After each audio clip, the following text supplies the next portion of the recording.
কোথায় পাশে এজেন্ট কোথায় গণমাধ্যম কর্মী কোথায় কারো কোনো ডিসিপ্লিন নেই এখানে। এটা আপনার যারা দায়িত্বশীল লোক আছে তাদেরও উচিত ছিল এটা আগে থেকে ডিসিপ্লিনটা মেনটেন করা। এটা প্রশাসনিক ডিসিপ্লিন হতে পারে না। আমার পূর্বে অভিজ্ঞতা আছে অনেকগুলো, আমি অনেকগুলো নির্বাচনে অংশগ্রহণ করেছি, আমি ডিসিপ্লিন দেখেছি।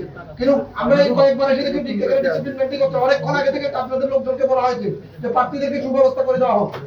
এক জায়গায় প্রার্থী পরিষদ থেকে এখানে লোক বসে রয়েছে, আপনি এখানে বড় দল ছোট দল একটা মাঝারি সাইজ ছোট সাইজ এগুলো হিসাব করে এখানে দিয়ে দেন, নাহলে আমরা উঠে যাবো। না না ম্যাডাম আমরা উঠে যাবো।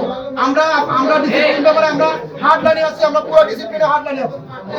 এখানে নির্বাচন সুষ্ঠু হওয়ার পরিকল্পনা আপনার আন্ডারে নির্বাচন হবে না। আপনার আন্ডারে আমি বলি এই বিষয়টা আমি আপনাকে একটু খোলামেলা বলি শুনেন। এটা আপনার লোককে আপনি আসার আগে আপনাদের কর্মকর্তাদেরকে অবগত করা হয়েছিল।